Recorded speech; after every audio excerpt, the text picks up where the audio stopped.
I'm Shawn Paris, and tonight I have the honor of welcoming G. Edward Marks.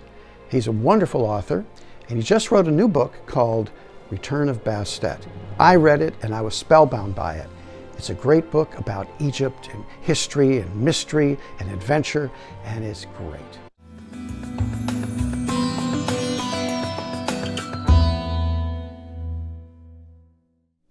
Why base a book in Egypt? Well, Egypt has always had an attraction for me and a lot of other folks because it's such a mysterious place. It's exotic, and there's so much that we don't know about it that makes it very mysterious. They still don't know how they built the pyramids. They still don't know how they raised the obelisks. There's so much we yet have to learn or may never be able to learn.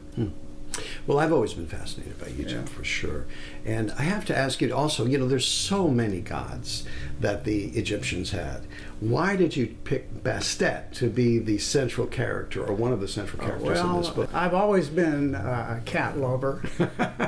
And particularly I get infatuated with cat women. Oh, yeah. Most of my books have a cat woman in there somewhere. Right. And we have a pet cat. And Bastet is a cat goddess. Correct. And there's many other cat goddesses, aren't there? There are other cat goddesses. One in particular is actually a lioness goddess. Her name's Sekhmet. Yeah. She's more of a warrior woman. And originally Bastet started out as a warrior goddess. But over a period of time, she developed a more mellow character, and now, by the end of about the Middle Kingdom, she was more of a house protector of the home and the family. And because the cats take care of their kittens, maybe that's the reason why she started to get associated with the home and the family. So many of the families, they had a statue of Bastet in their homes.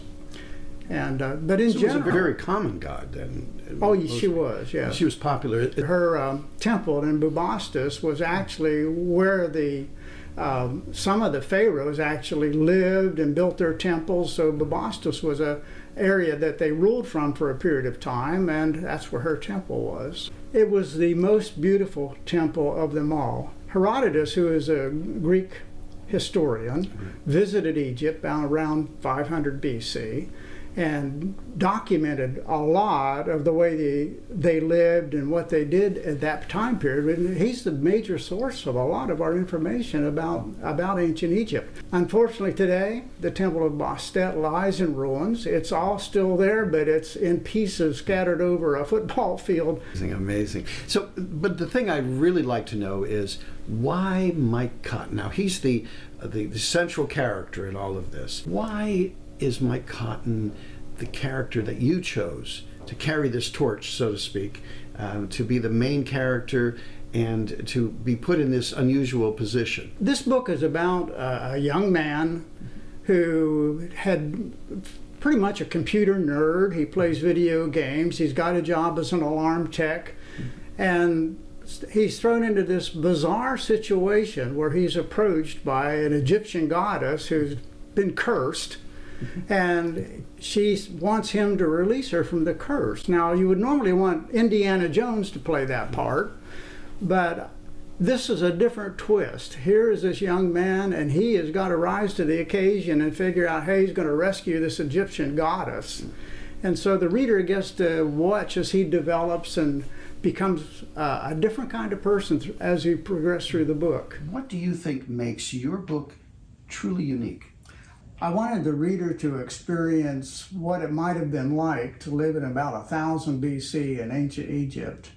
And so there was a lot of research on everyday life in ancient Egypt. So much of what's written about ancient Egypt is about the pharaohs, the kings, the temples, the battles, that sort of thing. But what about the everyday Egyptian?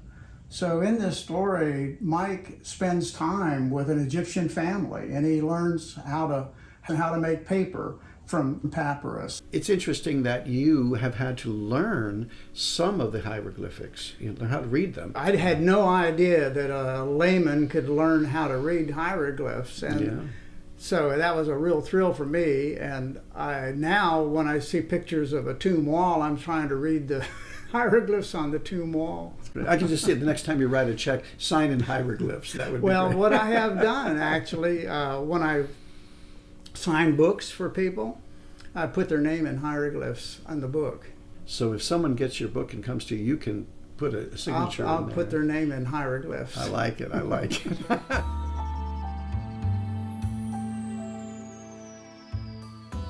Well, it's been a pleasure having you today, and I've learned so much from you about Egypt and about writing and about life in general. And I think this book is a tremendous opportunity for people to see back in time and how the Egyptians lived in many ways, and also teaches you a few lessons about sticking up for what you believe and making it a choice to take a chance. Well, it's great to have you today. Thank you so much.